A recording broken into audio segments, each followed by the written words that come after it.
안녕하십니까. 오늘 진행을 맡은 삼성서울병원 혈액종양내과 장준호입니다. 오늘 행사는 한국혈액암협회와 공동주최로 대한혈액학회 재생불량빈혈연구회 연구회와 함께하는 재생불량빈혈 P&H 온라인 공개 강좌입니다. 세 강좌를 함께 진행할 거고요. 1부에서는 김진석 교수님이 야간 발작 혈색 소녀증의 치료와 부작용에 관해서 강의를 해주시겠습니다. 2부에 있어서는 이화의대 문영철 교수님께서 재생불량 빈혈 치료와 부작용에 대해서 말씀해 주실 거고, 3부에서는 제가 혈액질환 환자의 수혈 치료와 부작용에 대해서 말씀드리겠습니다. 두 분 교수님은 너무나 유명한 교수님이기 때문에 따로 소개가 필요 없겠지만 연세대학교 김진석 교수님과 이화의대 문영철 교수님, 그리고 삼성서울병원의 제가 강의를 맡겠습니다. 그렇다면 이제 다음에 1부 강의를 시작하겠습니다. 1부 강의는 발작 야간 혈색 소녀증의 치료와 부작용에 대해서 우리가 연세대학교 김진석 교수님이 시작하겠습니다. 김진석 교수님 부탁드립니다.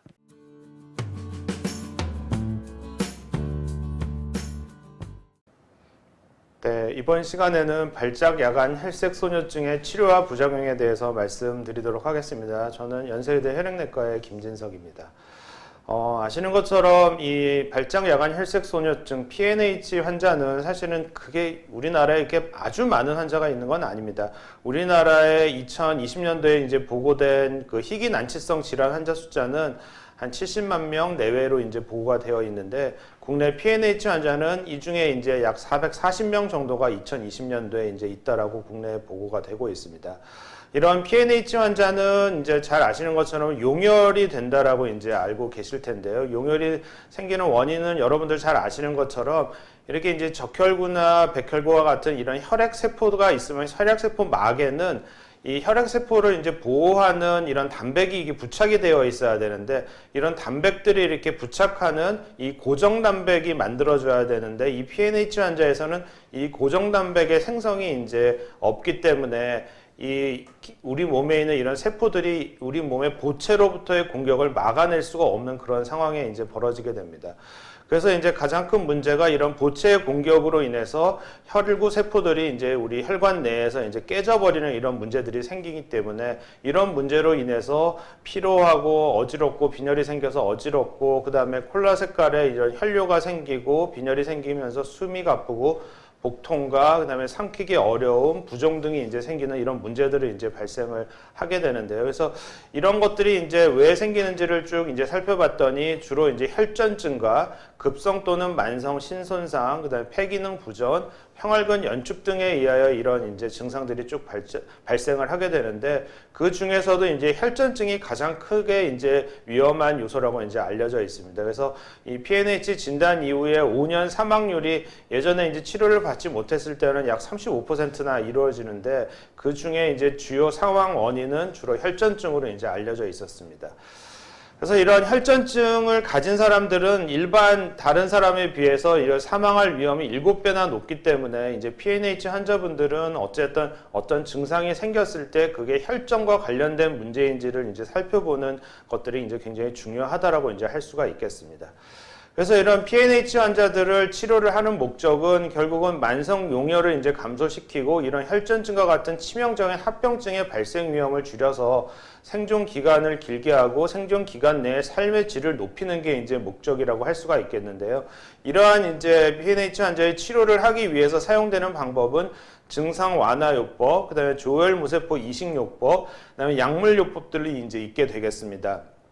증상 완화요법이라는 거는 이제 빈혈 환자에서 수혈을 하거나 혈전증이 생긴 환자에서 항응고제를 복용하거나, 그다음에 이제 그 용혈을 일부 완화시킬 수 있는 스테로이드 제제의 이제 약을 먹거나 적혈구 생성 자극 인자를 이제 투약하는 방법들이 있을 수 있겠고요.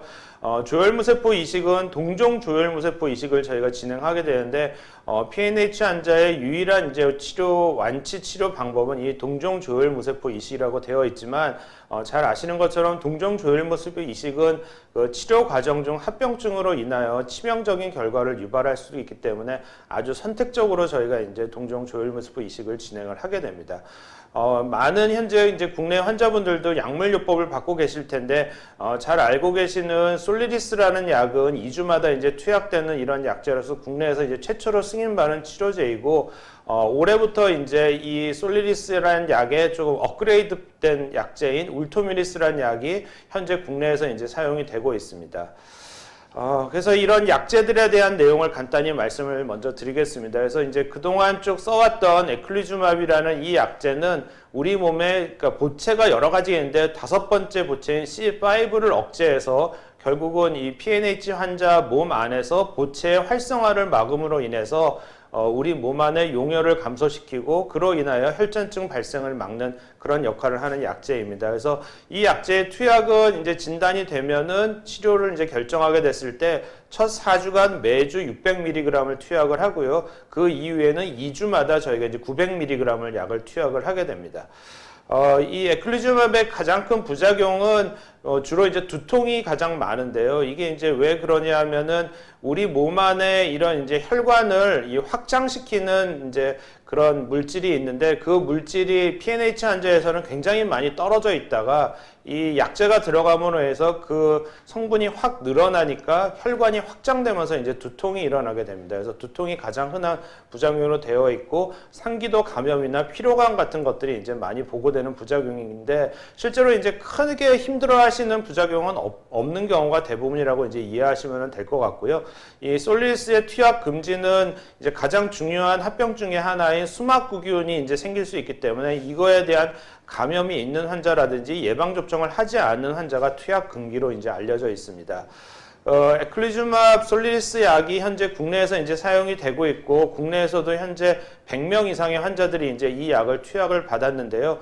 국내에서는 아까도 말씀드린 것처럼 뭐 400명이 넘는 환자가 있지만 이 모든 환자에 대해서 이제 그 약제의 투약을 허용을 할 수가 없기 때문에 우리나라만 가지고 있는 아주 이렇게 좀 기준이 아주 이제 있습니다. 그래서 이 기준에는 어떻게 되어 있냐면은 이 발작야간 혈색소요증의 그 세포 숫자가 이제 혈액 내에 몇 %냐를 이제 보는데 그게 이제 10% 이상의 그런 세포가 있어야 되고 이 용혈 정도를 보는 게 우리가 LDH라는 혈액 검사가 있는데 이 검사 수치가 정상 상한치의 1.5배 이상으로 많이 올라가 있는 경우에 그러면서 이제 합병증 중에 하나가 동반돼 있는 경우에 이제 국내에서는 이걸 급여를 해주는데 그 합병증이 혈전증, 폐부전, 심부전, 평활근 연축과 같은 이런 합병증이 그 중에 하나가 이제 동반돼 있는 경우에 국내에서는 이 솔리리스를 급여로 이제 사용을 할 수가 있게 됩니다.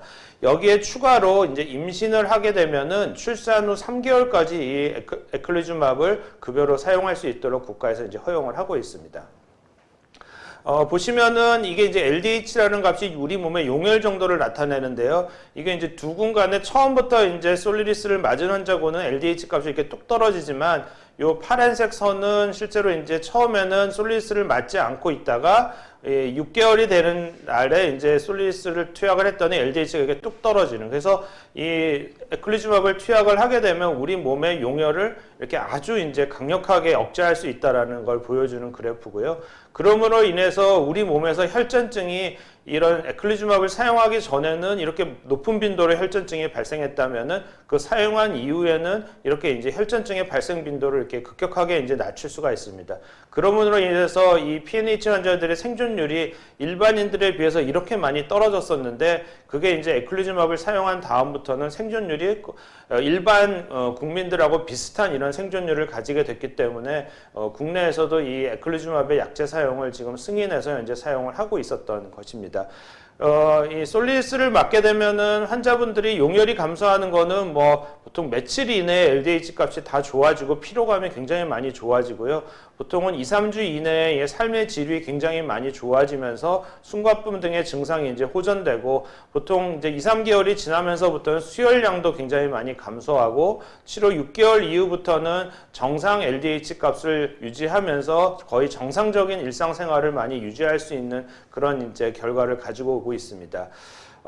그래서 이 에클리주맙을 투약할 때 주의할 점에 대해서는 아까도 말씀드린 것처럼 우리 몸에 이제 컴플리먼트 보채라는 거를 이제 이 약제가 억제하는데 보채가 우리 몸에서 이제 정상적으로 이런 수막규균이나 이런 감염이 있을 때 작용을 해야 되는데 그 보채를 억제하니까 이분들은 이 수막규균의 감염의 위험이 굉장히 높거든요. 그래서 이 수막규균이 초기에 항생제를 사용하면 치료가 굉장히 잘 됩니다. 근데 이제 그 초기 단계에서 진단이 늦어지면서 치료가 늦어지면 아주 치명적인 결과를 이제 동반하기 때문에 에클리즈맙을 투약받기로 이제 계획한 환자들은 적어도 치료 시작 2주 전에 수막규균에 대한 예방 접종을 무조건 하셔야 되고 일정 기간에 따라 진료 지침에 따라서 일정 기간 동안 수막규균의 재접종이 이제 필요하다라는 걸 알고 계셔야 되겠습니다. 그래서 어떨 때 이제 수막규균을 의심할 수 있느냐? 이제 우리가 보통 독감 걸렸을 때 고열과 두통과 몸살과 뭐 이런 것들이 있는데 이렇게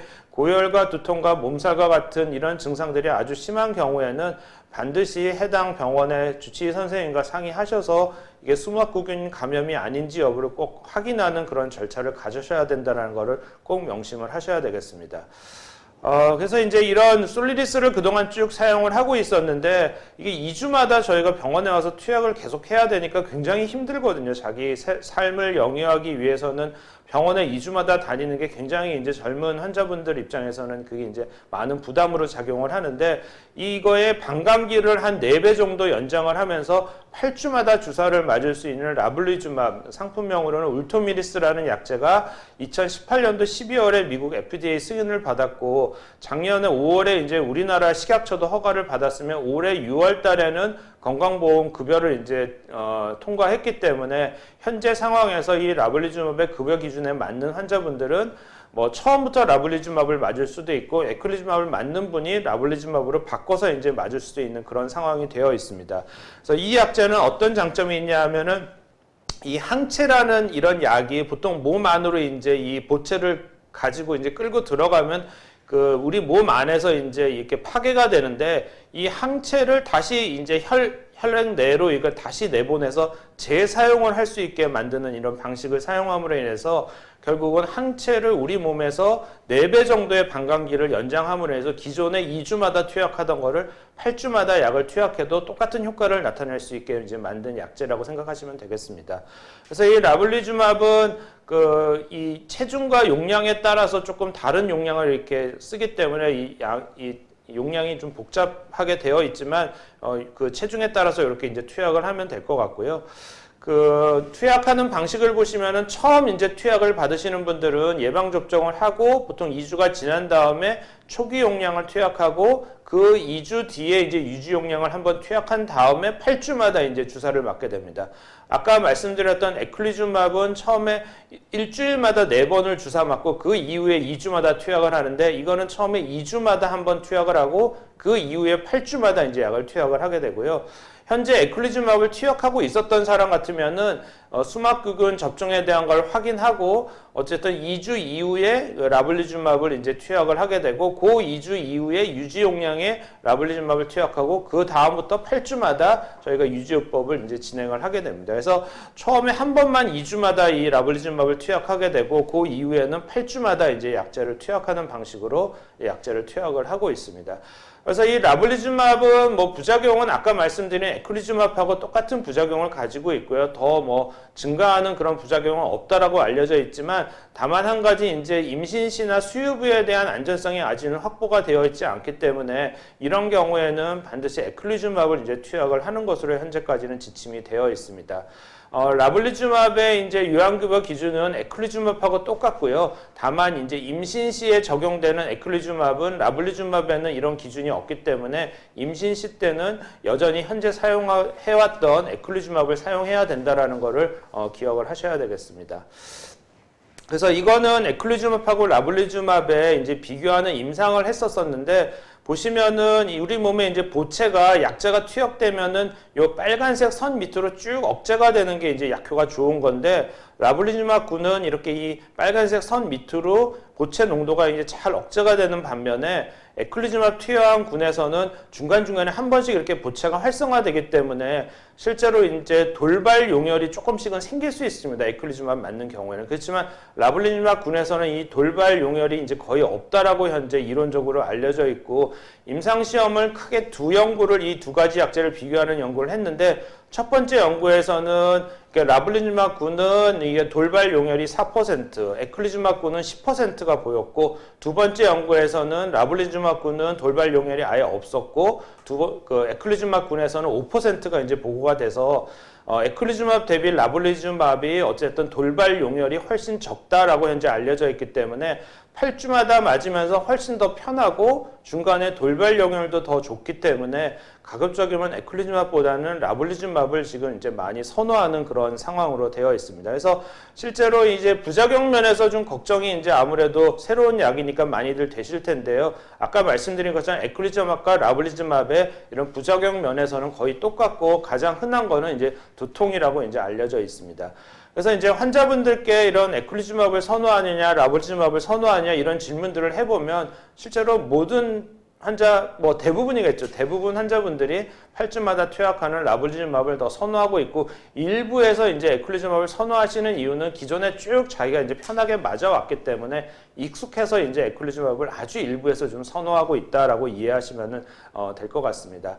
라블리즈마브를 투여하실 때 이제 주의할 사항도 에클리즈마브하고 마찬가지로 결국 수막구균에 대한 감염의 위험을 이제 증가시킬 수 있기 때문에 수막구균의 감염에 관련된 증상이 발생할 때는 반드시 이제 그 주치의 선생님과 상의하셔서 항생제를 투약하는 것을 고려를 해야 되겠고 예방접종을 일정 기간 동안 이제 투약을 계속 하는 것을 꼭 챙기셔야 된다는 걸 기억을 하셔야 되겠습니다.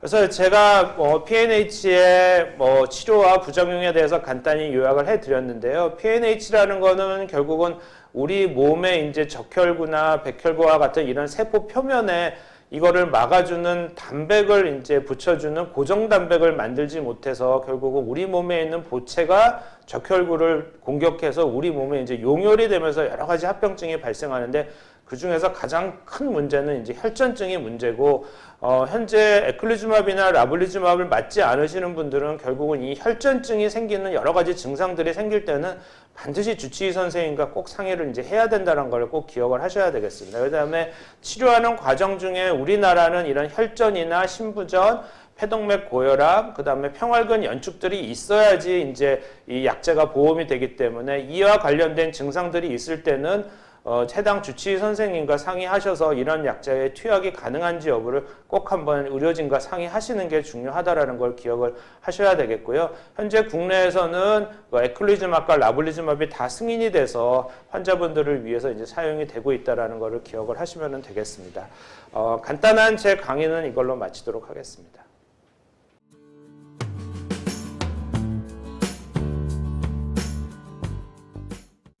자, 1부 질의응답을 시작하겠습니다. 첫 번째 질문으로 스테로이드로 15년 동안 치료받고 있으며 비교적 수치가 안정되어 3개월 전부터 스테로이드를 투약 중단하였는데요. 피로감, 근육통, 소화불량 등의 증상이 나타났습니다. 이러한 증상이 스테로이드 투약 중단에 의한 증상인지요? 다시 스테로이드를 투약해야 하나요? 네. 스테로이드 중단에 의한 증상인 수도 있습니다. 이게 이제 장기간 스테로이드를 복용하게 되면 우리 몸에 이제 부신 기능이 떨어지면서 부신 기능 저하증이 생기는데 이 부신 기능 저하증 때는 이런 피로감들을 호소할 수가 있거든요. 그래서 이런 자세한 이제 진단에 대한 거는 해당 의료진과 다시 상의 한번 하셔서 결정을 해야 되고 아시는 것처럼 PNH 환자에서의 장기간 스테로이드 치료는 현 시점에서는 그렇게 이제 강력하게 권고하고 있지는 않습니다. 여러 가지 부작용들이 많이 동반되기 때문에 그래서 일단은 이제 어떻게든 약을 끊으셨기 때문에 다시 이제 약을 투약을 하는 거를 바로 결정은 하지 마시고 해당 주치의 선생님과 상의하셔서 신중하게 이제 스테로이드 재투약에 대한 거는 결정을 하셔야 되겠습니다. 네, 다음 질문은 넘어가서 피곤하면 혈뇨가 나오는데요. 응급실을 가도 스테로이드 복용하고 무리하지 말라는 말씀뿐입니다. 혈뇨가 어느 정도 지속될 때 병원에 가는 것이 좋을까요? 네, 이 질문도 이제 상당히 어려운 질문인데요. 이게 이제 그 발작야간 혈색소녀증 환자분들이 실제로 눈에 보이게 이렇게 소변 색깔이 빨갛게 이렇게 나올 수 있는데 사실은 이게 이제 뭐가 문제가 되냐면 혈뇨가 지속이 되면은 걔네들끼리 엉겨 붙을 수가 있습니다. 그렇게 해서 이제 요도를 맞게 되거나 이러면은 이제 극심한 통증이나 이런 게 생기면서 굉장히 위험해질 수 있거든요. 그래서 이 혈뇨가 이게 눈에 보이는 혈뇨가 잠깐 있다가 없어지는 경우에는 그냥 뭐 있어도 문제가 없겠지만 이게 이제 정말 하루 종일 지속이 되는 경우에는 반드시 병원에 내원하셔서 거기에 해당하는 조치를 좀 받으시는 게 이제 필요하고요.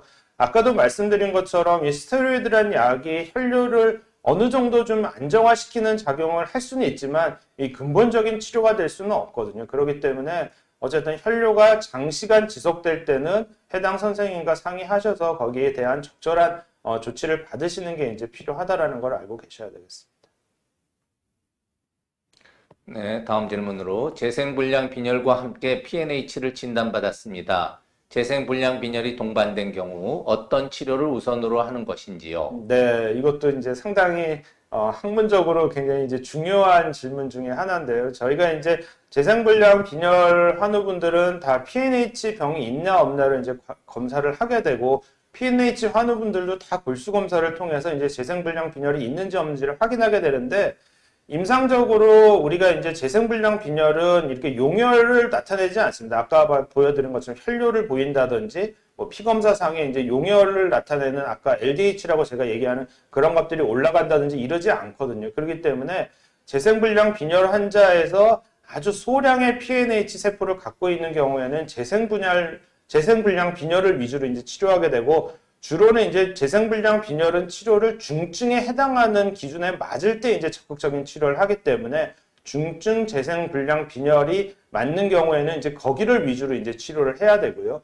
PNH 환우분들은 아까도 제가 말씀드린 것처럼 우리나라 이제 보험 기준에 있는 여러 가지 기준들이 결국은 용혈이 아주 몸에 심할 때 그런 이제 기준들을 가지고 있는데 LDH 값이 많이 올라가면서 몸에 용혈이 너무 심하면서 그거에 따른 뭐 혈전증이라든지 신부전, 폐부전, 그다음에 평활근 연축과 같은 이런 문제들이 이제 주로 생기게 되면 그런 경우에는 이제 PNH를 적극적으로 이제 치료를 해야 되고 만약 중증 재생불량과 PNH를 동시에 갖고 있다. 만약 이런 경우에는 이제 빨리 동종 조혈모습 이식을 하는 게 이제 맞다라고 이제 생각을 하고 있습니다. 네, PNH 완치는 골수 이식뿐이라고 알고 있습니다. 그렇다면 골수 이식은 어떤 경우에 할 수 있는 건가요? 네, 조금 전에 이제 말씀드린 것 같은 겁니다. 이제 PNH 환우분인데 실제로 중증 재생불량 빈혈의 적절한 이제 그런 기준에 맞는 검사 수치를 갖고 있어서 반복적으로 이제 감염과 출혈과 이런 걸 이제 동반한다면은 반드시 이제 동종조혈모습부 이식을 받는 게 이제 원칙으로 되어 있고요. 실제로 이제 PNH 환자인데 재생불량 빈혈이 그렇게 심하지 않아요. 그런 분들은 지금 현재는 이제 에클리즈맙이나 라브리즈맙으로 용혈을 많이 조절을 할 수 있었는데 예전에는 실제로 그런 환우분들이 이런 약제를 쓰지 못하니까 자꾸 반복적으로 혈전증이 생기면서 이렇게 위험해질 수 있고 혈전증이 발생하신 분들은 생존 기간이 굉장히 많이 짧아지거든요. 그래서 예전에는 PNH 환우 중에 혈전증을 동반하면은 동종조혈모스 이식을 받아라 이렇게 이제 저희가 권고를 하고 있었어요. 왜냐하면 그분들은 안 받고 있으면은 생명이 이제 기간이 짧아지기 때문에. 그런데 그동안에 이제 동종조혈모스 이식의 성적을 쭉 비교해 봤더니 혈전증을 생겨서 한번 경험했던 PNH 환우분들이 이식을 받게 되면은 성적이 그렇게 좋지가 못해요. 그러니까 현 시점에서는 혈전증이 있는 PNH 환우분이라 하더라도 동종조혈모스 이식을 저희가 아주 적극적으로 권하지는 않고 이거는 해당 주치의 선생님과 그 혈액 검사나 여러 가지 상황들을 잘 신중하게 이제 보고서는 결정해야 되기 때문에 너무 아주 간단하게 이제 한마디로 답변을 드리기는 좀 어려운 질문이라고 생각하시면 될 것 같습니다. 네, 마지막으로 혹시 모를 부작용 때문에 코로나 백신 접종을 아직 안 했습니다. PNH 환자 중 백신 부작용이 나타난 경우가 있는지요? 네, 이것도 이제 굉장히 요즘에 이제 관심이 많으신 질문 중에 하나실 텐데요. PNH라는 병 자체가 결국 우리 몸에서 보채가 활성화되면은 그 보채 활성화 때문에 용혈이 악화되는 그런 병인데 이 백신 접종이 보채를 활성화시켜요. 그러니까 PNH 환자분들은 기본적으로 예방접종을 뭘 하든지 간에 예방접종 맞고 나면은 이 PNH 증상이 악화될 수밖에 없습니다. 그러니까 정도의 차이는 있겠죠. 정도의 차이는 있는데 실제로 그런 이제 부작용이 생기는 거를 어느 정도 감수하고라도 백신 접종을 하는 게 맞는 거죠. 왜냐하면 백신 접종을 안 하고 있다가 이 코로나 감염이든 독감이든 걸리는 경우에는 이 우리가 이제 발작야간 혈색소전증 환자분들이 백혈구 숫자도 조금씩 낮고 이러거든요. 그리고 고체 기능도 그렇게 썩 좋은 편은 아니고 이러기 때문에 실제로 감염이 되면 아주 중증 감염이 생길 수 있기 때문에 실제로 용혈이 조금 생기더라도 거기에 적절한 조치를 하면서 이제 투약을 하시는 게 맞는 거고요. 만약 에클리즈맙이나 라블리즈맙을 맞고 있는 환우분들이 이제 백신을 하게 되는 경우에는 그 약물 농도가 좀 높을 때 백신하는 게 좋습니다. 그래서 만약 2주마다 이제 뭐 에클리즈맙을 맞는다 그러면은 에클리즈맙 주사를 맞고 뭐 며칠 내로 바로 이제 백신을 하는 게 혈중 내에 그 약제 농도가 높으니까 거기에 따른 부작용을 좀 완화시킬 수 있는 거고, 라블리즈맙도 마찬가지. 8주마다 주사를 맞는데 라블리즈맙 맞고 뭐 적어도 1, 2주 안에 빨리 백신을 맞는 게 아무래도 이제 그런 부작용을 최소화할 수 있는 방법이거든요. 그래서 그런 것들을 알고 아마 백신 스케줄을 여러분들이 잡으시는 게 좀 필요할 것 같습니다.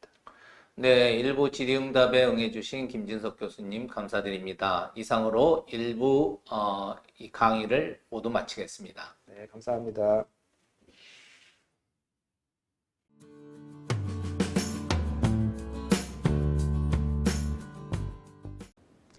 안녕하세요. 이대 목동병원 혈액종양내과 문영철입니다. 저는 지금부터 재생불량 빈혈을 어떻게 치료하고 그 치료의 후유증은 어떤지 좀 여러분들께 소개해 드리는 시간을 갖도록 하겠습니다. 재생불량 빈혈은 골수 내의 조혈모세포가 많이 없어져서 조혈을 잘 못하는 병입니다. 그림을 보시면 오른쪽이 이제 그 정상인의 골수를 우리가 조직 검사를 해서 보는 사진이고요. 왼쪽은 이 재생불량 빈혈 환자들의 골수 소견입니다. 그래서 희게 보이는 것들이 이제 그 지방인데요. 가운데 이제 빽빽하게 있는 것이 조혈 세포들이거든요. 근데 재생불량 빈혈을 앓고 계신 분들은 이 조혈 세포들이 많이 줍니다. 그래서 생산할 수 있는 조혈 세포들이 적기 때문에 결국은 우리가 뭐 상품이라고 칠 수 있는 이 혈액들, 적혈구가 이제 많이 못 만들어지니까 빈혈이 생기죠. 그러면은 힘이 없고 숨이 차고 어지럽죠.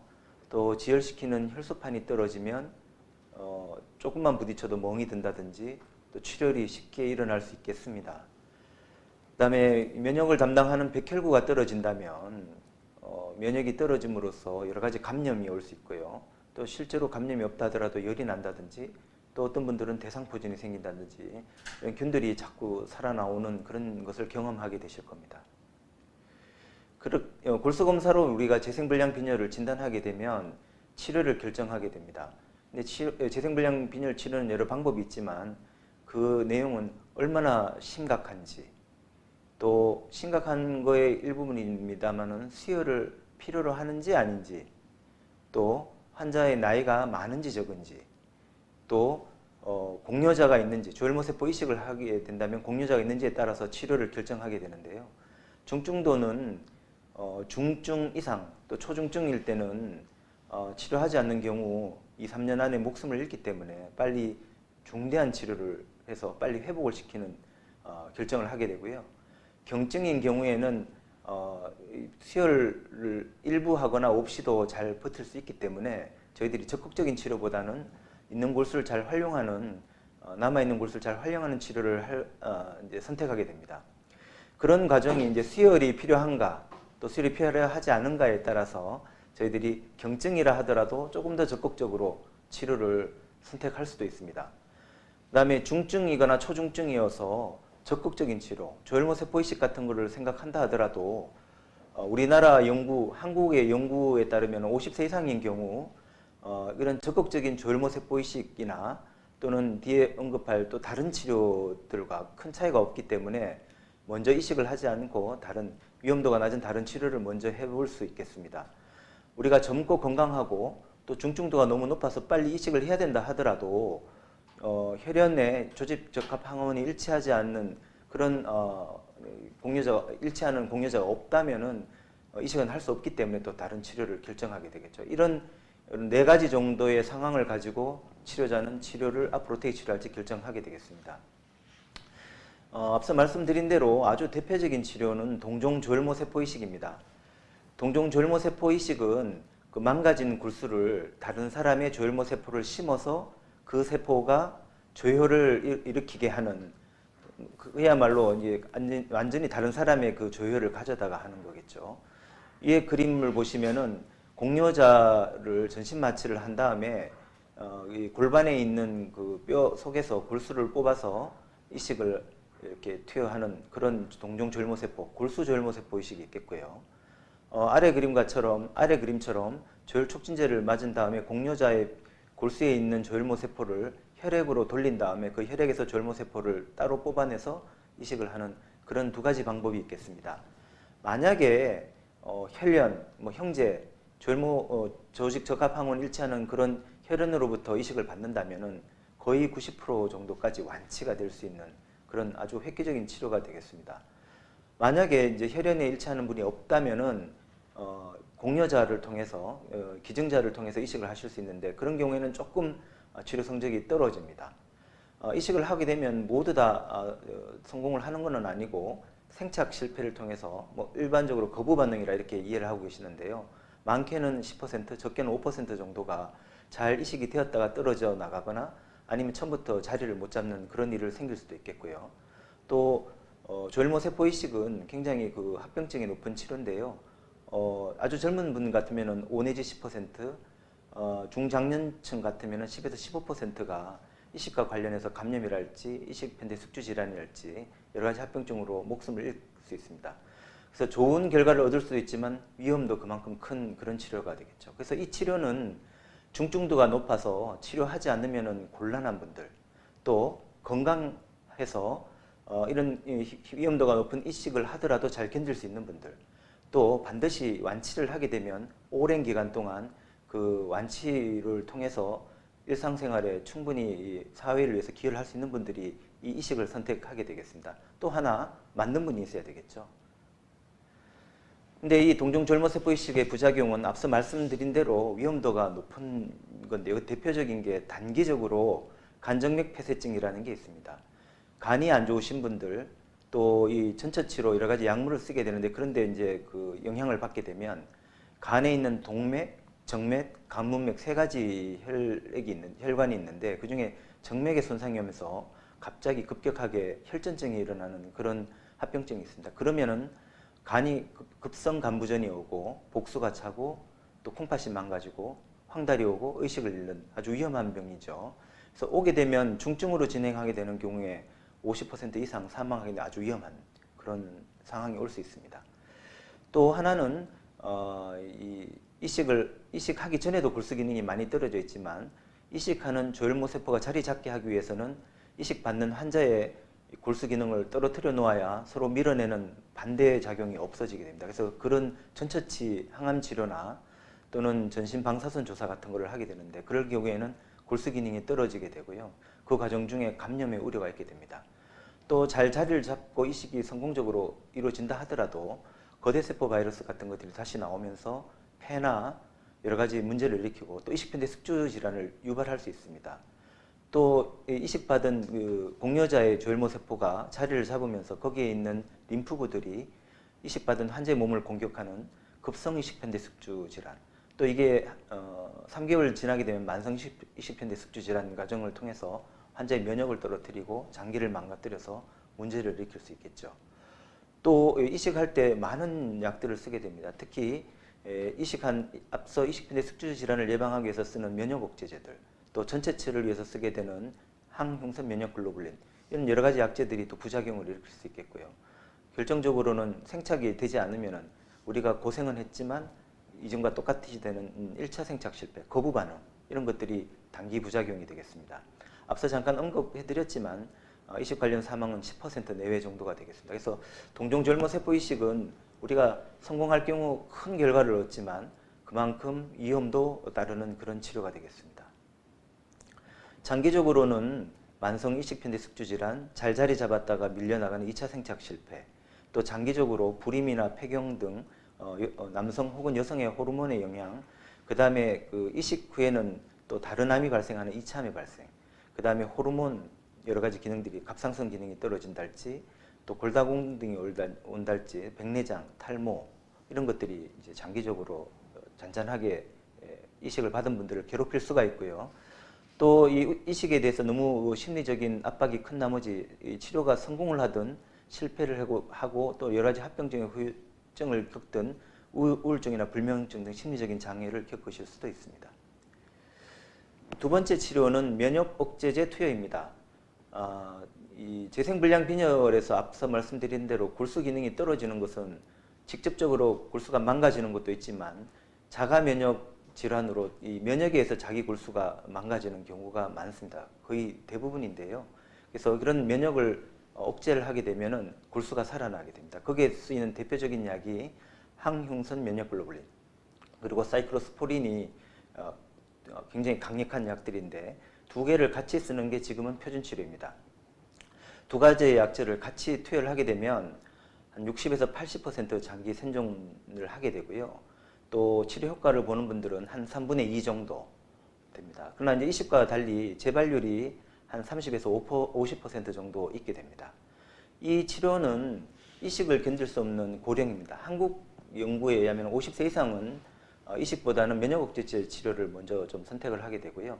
젊고 건강하다 하더라도 공여자가 없는 경우에는 면역 억제제를 먼저 사용하게 됩니다.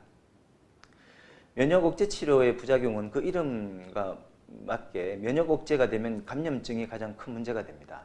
물론 동종 조혈모세포 이식도 감염의 우려가 크지만 면역 억제제에 사용하는 항흉선 면역글로불린이 면역 억제 효과가 크기 때문에 앞서 얘기했던 거대세포 바이러스 여러 가지 감염증을 일으킬 수 있습니다. 또한 맞아보신 분들 이해하실 것 같은데 항흉선 면역글로불린은 투여받을 때 열이 난다든지 또는 혈압이 떨어진다든지 알레르기 반응에 쉽게 올 수 있습니다. 그래서 이 투여를 일주일 정도 이제 받게 되시는데 정확하게는 5일이죠. 그동안에 좀 여러 가지 주입할 때 반응이 있겠죠.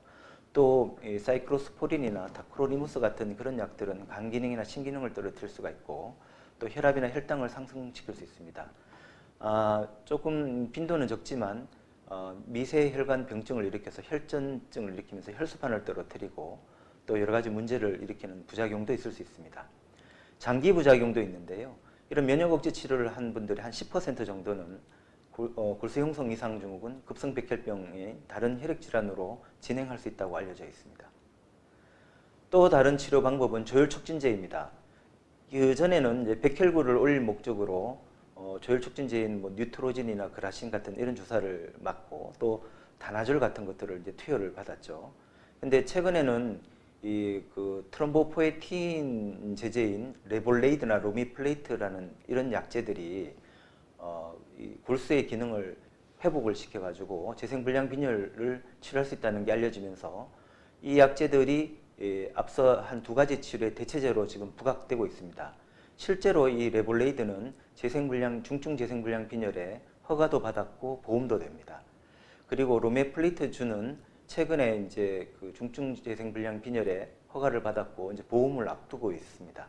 그래서 이런 약들을 쓰게 되는 경우 외국 연구에 의하면 한 40% 정도 우리가 혈구에 반응이 있다고 알려져 있고요. 국내 연구에서 로미플레이트주 같은 경우는 레블레이드보다 한 10% 정도 조금 더 반응이 있는 것으로 저는 좀 확인을 할 수 있었습니다. 그래서 이런 조혈 촉진제는 처음부터 바로 우리가 사용하는 것은 아니고요. 지금은 앞서 했던 그 면역 억제 치료에 실패한 분들을 대상으로 2차 치료제로 지금은 사용을 하고 있습니다. 조혈 촉진제의 부작용은 이 조혈 촉진제는 골수에 작용을 해서 여러 가지 역할을 하기 때문에 골수, 뼈 이런 데 통증을 많이 일으킵니다. 전신 통증, 두통, 근육통, 관절통을 일으키게 되고요. 또 일부에서는 간 기능이 올라간다든지 혈당이 올라갈 수 있습니다. 특히 레볼레이드나 로미플레이트 주사 같은 경우에는 감기 같은 증상, 또 울렁거림, 구토, 설사와 같이 이 소화기에 영향을 미칠 수 있고요. 어떤 분들은 불면증을 호소하고 일부에서는 이 수치가 갑자기 올라가면서 혈전증을 유도하기도 합니다. 그래서 저희들이 약을 쓸 때 혈구가 올라가면 특정 수치 이상 올라가지 않도록 이 컨트롤을 하면서 올리는 그런 역할을 하게 되고요. 만약 혈전증이 발생하게 된다면 이런 조혈 촉진제는 중단을 해야 합니다. 장기적으로는 조혈 촉진제도 면역 억제 치료와 같이 2차 혈액 질환을 유도하거나 골수의 과다한 자극을 통해서 골수 섬유증을 유도할 수 있습니다. 그러나 우리가 알려진 것은 이런 조혈 촉진제를 중단하는 경우에는 이런 장기 부작용들도 회복될 수 있다는 근거를 확인할 수 있습니다. 자, 저희 이제 강의한 재생불량 빈혈 치료를 잠깐 요약해 드리면 특히 중증 재생불량 빈혈은 적극적인 치료를 해야 됩니다. 그 대표적인 치료는 동종 조혈모세포 이식이고요. 이것은 중증이고 정보 건강한 대상자들은 이식을 우선적으로 생각하게 됩니다. 그러나 생착 실패, 이식편대 숙주질환, 간정맥 폐쇄증, 감염, 기타 잔잔한 장기 후유증들이 있을 수 있겠고요. 만약에 이런 생착 실패가 있게 된다면 2차 이식을, 이식편대 숙주병이 생긴다면 면역 억제제를 더 투여하고, 간정맥 폐쇄증은 굉장히 위험한 병이지만 최근에 디파이브로타이드라는 약이 나와서 이 간정맥 폐쇄증도 극복할 수 있게 되었습니다. 감염이나 후유증이 있는 경우에는 항생제를 쓴다든지 추적 검사를 통해서 확인을 하게 됩니다. 만약에 이식을 할 수 없는 대상자이라면 면역 억제 치료를 해야 합니다. 중증이든 중등증이든 어느 정도 수혈을 이루어지고 또 중증인 경우에는 적극적인 치료가 필요한 경우이기 때문에 이식을 할 수 없는 경우라면 면역 억제 치료를 고려하게 됩니다. 그러나 대표적인 부작용은 항흉성 면역 글로불린을 투여할 때 열이 난다든지 알레르기 반응이 있다든지 하는 그런 투여 반응이 있을 수 있겠고요. 감염, 또 같이 쓰게 되는 사이클로스프린에 의한 간 신기능 저하, 그다음에 혈전성 미세혈관변증, 그다음에 면역 억제 치료의 대표적인 부작용 2차 혈액 질환 같은 것들이 있을 수 있습니다. 최근에 많이 또 사용하게 되는 조혈 촉진제, 특히 트롬보포에틴 수용체 작용제들은 면역 억제 치료를 실패한 경우에 지금 사용하고 있습니다. 소화기 장애, 감기 증상, 혈전증 등이 주된 부작용이 되겠고요. 일부에서는 골수 섬유증이나 2차 혈액 질환들이 나타날 수 있습니다. 그러나 조혈 촉진제를 중단하면 회복이 가능합니다. 세 가지 치료 제가 소개해 드렸고요. 이것으로 제 강의는 마치도록 하겠습니다. 경청해 주셔서 감사합니다.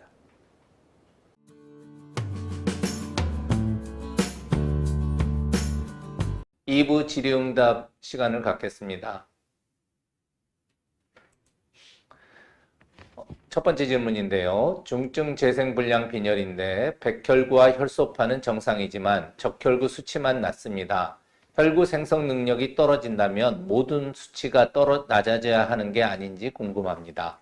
예, 이 조혈 세포의 볼순의 조혈 세포들은 하나의 조혈모 세포에서 나오지만 일단 성숙해지면 혈소판 만드는 조혈 세포, 백혈구 만드는 조혈 세포, 적혈구 만드는 조혈 세포가 각각 따로 움직입니다. 그래서 반드시 세 개가 같이 움직이는 건 아니고요.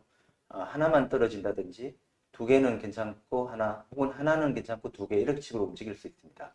그래서 적혈구 수치만 낮을 수도 있습니다. 이것은 잘못된 것이 아니니까 너무 걱정하지 않으셔도 되겠습니다. 네, 다음 질문인데요. 호중구 감소로 주사제, 류라팩을 투여하였는데요. 호중구는 증가하였지만 혈소판은 감소하였습니다. 혹시 백혈구 호중구가 증가하면 혈소판이 감소하기도 하나요? 이게 이제 그 골수의 자체 치료를 하다 보면 두 개는 반응을 하고 하나는 안 할 수가 있습니다. 그런 과정으로 혈소판만 낮게 있는 경우도 있죠. 그러나 이제 조혈 촉진제, 특히 그 GCSF라고 불리는 약제들의 부작용은 또 혈소판을 떨어뜨리는 부작용이 있기 때문에 호중구는 증가하는 것은 뭐 이 약제의 원래 효과니까 당연한 것이고 혈소판이 감소하는 건 여러 가지 이유로 분명히 가능합니다. 이것도 걱정 안 하셔도 될 것 같습니다. 네, 다음 질문이고요. 사이포렌 복용 전후 1시간 공복을 반드시 유지해야 하나요? 사이포렌 복용에서 중요한 것은 하루 2번 복용하시기 때문에 12시간 간격을 지키는 것입니다. 그래서 이것은 이제 꼭 공복을 지킬 필요는 없는데요. 다만 식사하고 같이 할 때 주의해야 될 것이 고지방식이거나 어떤 자문과 같은 성분이 있을 경우에는 이 사이클로스포린 그 성분이 우리 몸의 생체 이용률이 올라가면서 부작용이 올라갈 수 있습니다. 그래서 이제 공복을 지키라고 만약에 이제 그 선생님으로부터 얘기를 들었다면 그런 부작용 우려를 하시는 거니까 그렇게 들으시면 되고 반드시 공복을 유지하는 것은 아닙니다. 네, 다음 질문이고요. 현재 초중증 재생불량 빈혈로 진단받았으나 공여 일치자가 없어 면역 억제 치료를 받는 중인데요. 면역 억제 치료만으로 완치할 수 있는지요? 예, 면역 억제 치료도 반드시 우리 중요한 치료 중에 하나고 완치가 가능한 질환입니다. 중증 재생불량 빈혈인 경우에 3분의 2에서 혈구가 회복이 되고요. 그 중에 일부 재발한다 치면은 우리가 대략 50%는 완치가 가능합니다. 초중증이라면 조금 떨어지겠지만 그래도 3분의 1에서 2분의 1 사이에서 완치가 가능한 치료라고 이해하시면 되겠습니다. 네, 다음 질문 하겠습니다. 경증 재생불량 빈혈을 진단받았습니다. 경증에서 중증으로 병이 심화되지 않을 수 있는지요? 중증으로 진행되는 비율이 얼마나 되는지요? 예, 그거는 중증으로 진행하는 비율은 사실 연구마다 많이 다르기 때문에 정확하게 말씀드릴 수 없겠지만 경증인 분들이 계속 경증으로 남는 경우와 조금씩 해서 중증으로 진행하는 경우가 있습니다. 제 경험상 한 3분의 1 정도가 결국은 중증으로 진행을 하는데요. 연구 결과에 따라서는 3분의 1에서 2분의 1까지 진행할 수 있습니다. 따라서 경증이고 특별한 수혈이나 약을 투여받지 않는다 하더라도 계속 정기적인 검진을 통해서 중증으로 진행하지 않는지, 수혈이 필요하지 않는지 보는 것이 중요하겠습니다. 네, 2부 질의응답을 이상으로 마치겠습니다. 2부 강의와 질의응답을 해주신 문영철 교수님 감사드립니다. 감사합니다. 네, 다음은 3부를 진행하겠습니다. 3부는 제가 혈액질환 환자의 수혈 치료와 부작용에 대해서 말씀드리겠습니다.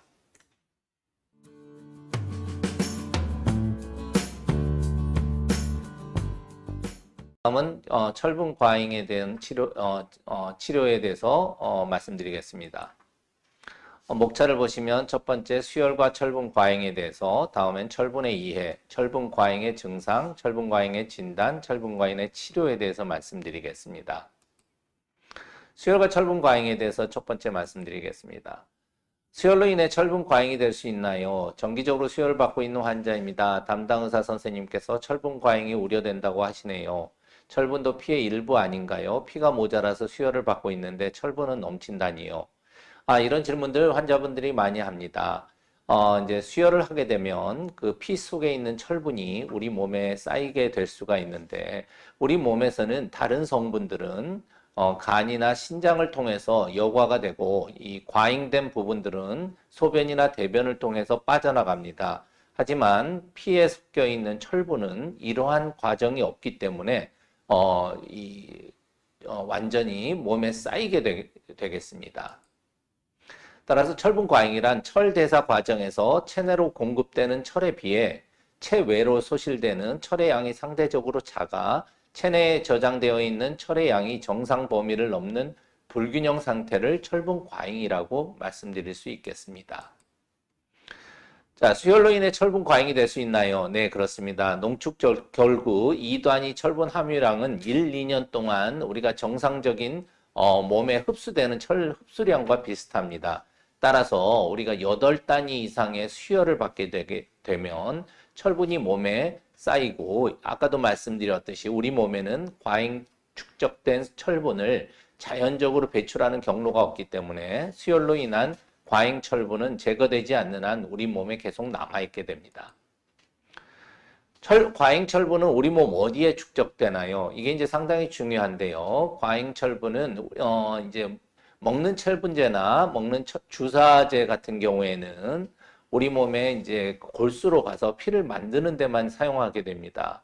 하지만 과잉 철분된 그런 이 몸에 이제 축적되는 그런 과잉 철분은 대부분 간에 이제 축적이 되고요. 그 다음에 심장, 그 다음에 내분비계에 축적이 돼서 내분비 질환이나 간 질환, 심장 질환을 일으킬 수가 있겠습니다.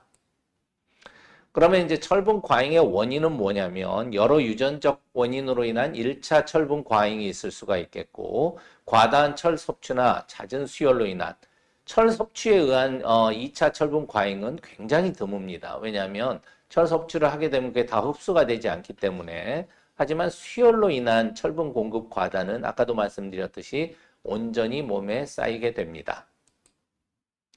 자, 아까 말씀드렸던 1차 철분 과잉은 유전적 이상으로 인해서 철분 과잉이 이제 되는 것인데요. 이거는 우리가 이제 유전적 원인에 의해서 철분의 이 흡수가 증가하고 이게 배설이 안 되기 때문에 철분이 과잉되는 이런 질환인데, 굉장히 드문 유전적 질환이기 때문에 이거는 여러분들이 뭐 크게 염려하지 않으셔도 될 것 같습니다. 하지만 이제 수혈에 의한 2차 철분 과잉이 문제가 되는데요. 필연적으로 이 혈액질환 환자들은 이 수혈을 많이 받게 됩니다. 만성빈혈 환자에서 증상 조절을 위해 적혈구 수혈이 반복적으로 이루어지고 됩니다. 여기에 대한 대표적 질환으로는 골수 형성 이상 증후군, 재생불량 빈혈, 그다음에 순적혈구 무형성증, 만성 신질환 등에 의해서 우리가 반복 수혈이 불가피하게 이루어지고 있는데요. 이러한 환자들에 있어서는 2차 철분 과잉 환자에서는 수혈량이 비교적 적은 상태에서도 철분 과잉으로 인한 문제가 발생할 수 있습니다. 아까도 말씀드렸듯이 적혈구 8단위 이상을 맞으면 우리가 이제 철분 과잉이 이제 시작된다고 그렇게 보면 되겠습니다. 그러면 이제 철분의 이해에 대해서 말씀드리면 우리 몸의 철분은 신생아와 성인의 철분을 비교하면 신생아는 0.5g의 철분을 가지고 태어나고 성인에 있어서는 체내에 약 2에서 4g의 철분을 가지고 있습니다. 이러한 철분은 우리 몸의 이 세포에서 상당히 이제 중요한 역할을 하게 되고요. 이 파괴되는 적혈구로부터 재사용되는 게 95%고 외부에서 공급되는 건 약 5%입니다. 성인은 소실되는 철분의 양만큼 흡수하면 되고 소아는 소실되는 양뿐만 아니라 성장에 필요한 철분을 더 흡수해야 되기 때문에 특히 소아나 청소년기에서는 철분의 공급이 상당히 중요하게 되겠습니다. 우리 몸의 철분의 분포를 보시면 대부분이 이제 그 골수에 이제 많이 분포가 되어 있고 간에 우리가 이제 1000mg으로 이제 간에 이제 저장이 되어 있고 골수에서는 이제 피를 만들어내는데 철분이 아주 중요한 역할을 하게 됩니다. 그래서 이제 보면 혈색소 내에 철분이 이제 대부분 이 분포가 되어 있고요. 그다음에 미오글로빈이나 효소에 또 분포가 되어 있고 저장 철분에도 우리가 철분이 이제 많이 필요하게 되겠죠. 철분은 우리 몸에서 가장 중요한 그런 인자 중에 하나입니다. 하지만 이제 철분이 너무 많이 이렇게 꼭 필요한 철분이 아닌 수혈에 의해서 과잉된 철분이 쌓이게 되면 이에 따라서 우리가 증상들이 나타나는데요. 과잉 철분이 우리 몸에 어떤 영향을 미치냐면 이제 밥그릇이 총 10개라면 한 번 밥을 지으면 그릇 3개 담을 수 있겠지만 이제 밥을 너무 많이 지으면 이제 밥그릇에 담을 수 없게 되듯이 이렇게 과잉된 그러한 부분들은 역시 문제를 일으키게 되죠. 철분도 마찬가지입니다. 철분도 이렇게 많이 쌓인 철분에 의하면 유해한 활성산소를 일으켜서 이것들이 이제 몸에 나쁜 영향을 미치게 됩니다.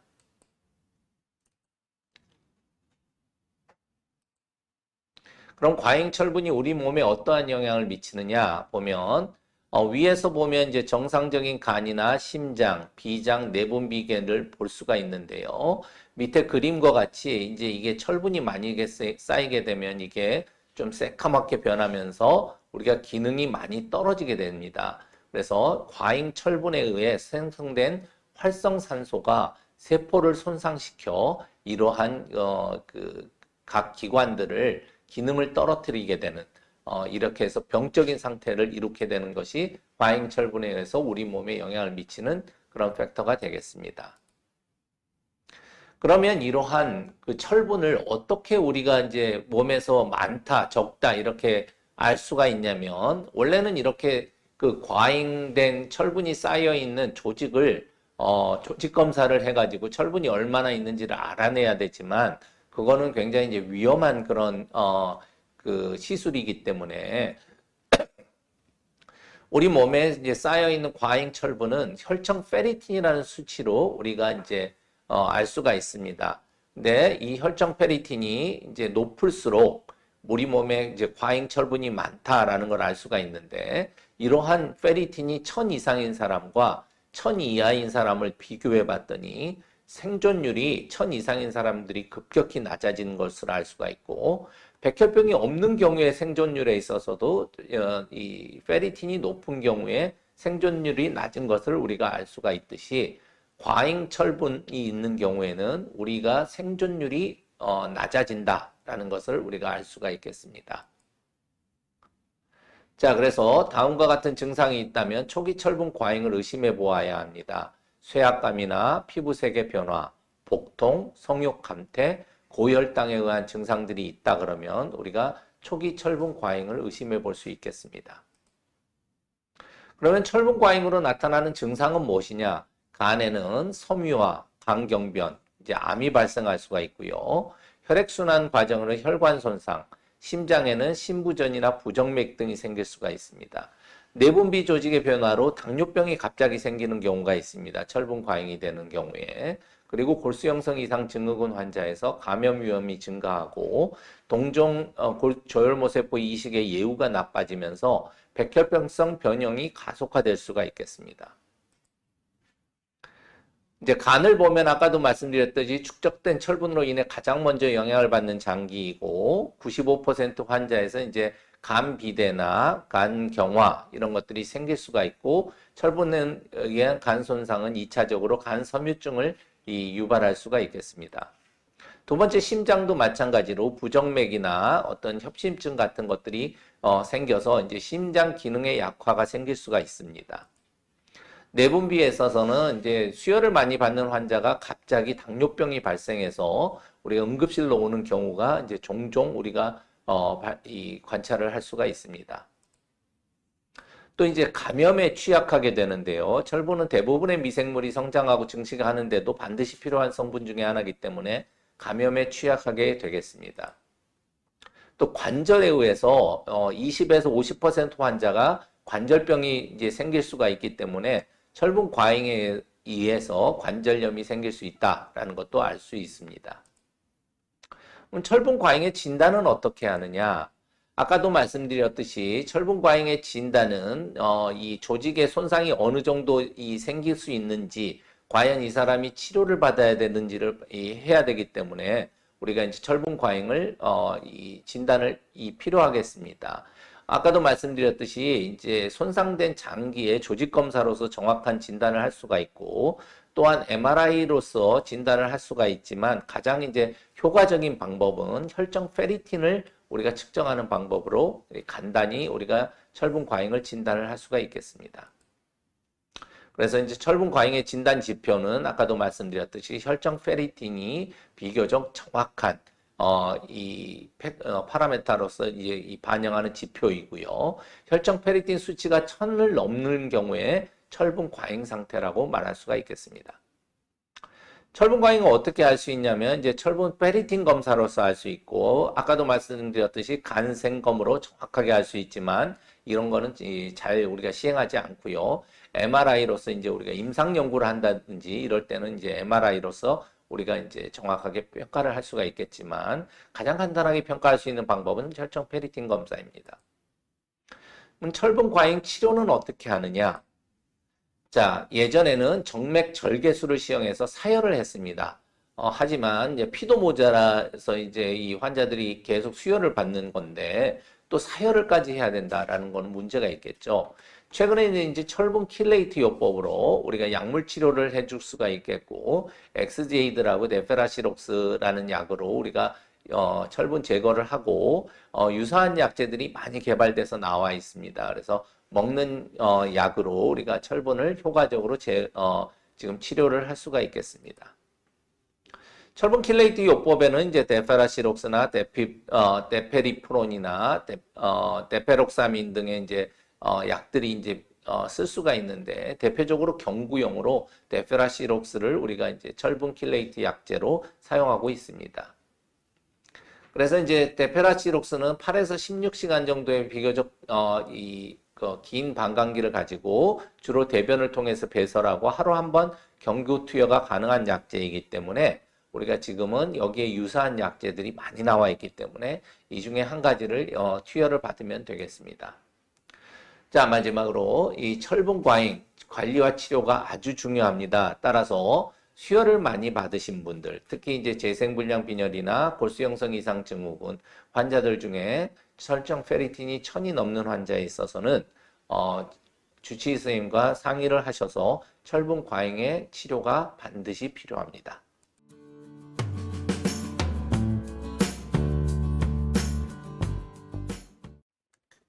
장준호 교수님 강의 잘 들었습니다. 그러면 연결해서 장준호 교수님 강의에 대해서 질의응답을 진행하도록 하겠습니다.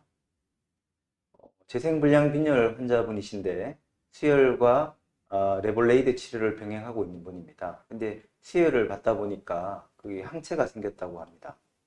근데 이 항체가 발생하면 추후 이식할 때 문제가 되는지 궁금하다고 하셨고요. 유전자가 일치하여도 항체로 인해 이식을 받지 못할 수 있는지 질문해 주셨습니다. 네, 유전자가 일치하면 이식은 받을 수 있습니다. 항체로 인한 것은 이식의 성적에 영향을 미칠 수가 있습니다. 따라서 지금 현재 수혈을 많이 받으신 모양인데요. 일치자가 있다면 빨리 이식을 진행하는 게 좋겠고, 앞으로 수혈을 더 많이 받을수록 항체는 더 많이 생길 거고, 이것은 이식에 앞으로 그 예후에 영향을 미칠 수 있습니다. 따라서 이식을 계획한다 그러면 빨리 이식을 하는 것이 좋겠습니다. 예, 다음 질문은요. 적혈구를 2주 간격으로 수혈 받고 있는 분이신데 철분 킬레이트 요법으로 체내 철분을 제거하면 체내에 과잉으로 쌓여 있는 철분은 모두 배출되는지 질문해 주셨습니다. 네, 이제 수혈을 계속 받고 있는 환자이기 때문에 철분은 계속 쌓이게 됩니다. 따라서 철분 킬레이트 요법을 하게 되면 이제 혈청 페리틴을 낮출 수가 있고요. 혈청 페리틴을 어느 정도 낮추게 되면 이 자체만으로 혈구가 좋아지는 그런 영향도 있습니다. 따라서 지속적으로 철분 킬레이트 요법을 하셔야 됩니다. 하지만 계속해서 수혈이 필요하다 그러면 철분을 모두 배출하기는 조금 쉽지는 않습니다. 따라서 철분 킬레이트 요법을 효과적으로 계속한다 그러면 이 혈청 페리틴을 계속 낮춰서 이 체내 과잉으로 쌓이는 철분을 어느 정도까지는 제거할 수가 있겠습니다. 다음 질문은 불수섬유증으로 헤모글로빈 수치 6 정도를 유지하시는 분인데 6년째 한 달에 한 2단위 정도의 적혈구 수혈을 받고 있습니다. 현재 페리틴 수치는 2000 이상인데요. 철분 킬레이트 제제를 투여받고 있다고 합니다. 페리틴 수치가 골수식 결과에 영향을 미친다고 하는데 이식 전 수치를 낮추는 방법이 있나요? 질문해 주셨습니다. 네, 이식 전에 페리틴 수치가 이제 1000 이상이었던 사람, 그리고 이제 1000 이하였던 사람의 예후를 따져보면 골수 이식 성적에 통계학적으로 의미 있게 차이가 날 정도로 페리틴 수치가 골수 이식 결과에 영향을 미칩니다. 하지만 이 페리틴 수치가 1000 이상이라도 6개월 이상 우리가 이 철 킬레이트 요법을 했던 환자는 페리틴 수치가 1000 이하였던 환자와 이식 이후의 성적이 비슷하다고 되어 있습니다. 따라서 현재 철 킬레이트 요법을 지속적으로 효과적으로 한다 그러면 이식 이후에 이 성적이 철분이 굉장히 많이 떨어진 환자랑 그렇게 차이가 나지 않을 테니 지금 현재 받고 있는 철 킬레이트 요법을 지속적으로 하는 것이 상당히 중요하다고 할 수 있겠습니다. 네, 다음 질문은 수혈을 받고 난 이후 오한, 흉통, 두통 등의 증상이 나타났다고 합니다. 이것은 수혈의 부작용인지요? 네, 수혈의 부작용일 수 있습니다. 자, 우리가 수혈을 하기 전에 우리가 이제 크로스 매칭이라 그래가지고 이 혈액이 환자랑 잘 맞는지, 그 다음에 환자에게 부작용은 없을지 이런 것들을 검사를 하기는 하는데요. 이것은 이제 주요한 항원이나 항체에 대한 그런 검사이지 모든 항원이나 항체에 대한 검사를 할 수는 없습니다. 따라서 이러한 중요한 항원 항체에 대한 검사는 하지만 이 혈액이 본인과 정확하게 일치하지는 않기 때문에 어떠한 혈액에 대해서는 이러한 오한, 흉통, 두통 등의 증상이 나타날 수 있습니다. 따라서 이거는 수혈 부작용이라고 할 수 있겠습니다. 예, 다음 질문은 수혈 중 철분 수치가 높아서 철분 킬레이트제를 복용하여야 한다고 합니다. 그렇다면 철분이 들어있는 음식도 제한해야 하는지요? 그렇지는 않습니다. 철분이 들어있는 음식들은 대부분이 이제 우리가 영양이 풍부한 음식이고 철분이 들어있는 음식들은 이제 반드시 이제 흡수를 해야 되겠죠. 그리고 이 철분이 들어있는 음식에 들어있는 철분 정도는 철분이 높은 사람들에서는 거의 흡수가 되지 않습니다. 따라서 철분이 많은 음식을 제한할 필요는 없고요. 철분이 많은 음식들이 영양가도 높은 음식이기 때문에 꼭 섭취를 하는데 큰 문제는 없다고 생각이 됩니다. 예, 이상으로 3부 순서를 마치도록 하겠습니다. 소개해 주신 장준호 교수님께 감사의 말씀드립니다. 네, 감사합니다. 오늘 이 시간은 한국혈액암협회와 대한혈액학회 공동 주최로 재생불량 빈혈과 PNH라는 질환에 대한 온라인 공개 강좌였습니다. 여기에 이제 오늘 강의를 해주신 선생님, 세 분 선생님, 저를 포함해서 김진석 교수님과 문영철 교수님, 다시 한번 감사드리고, 이러한 시간들이 환우분들이 병을 극복하고 치료를 받는데 조금이나마 도움이 되었으면 합니다. 자, 오늘 시간은 이상으로 마치겠습니다. 감사합니다.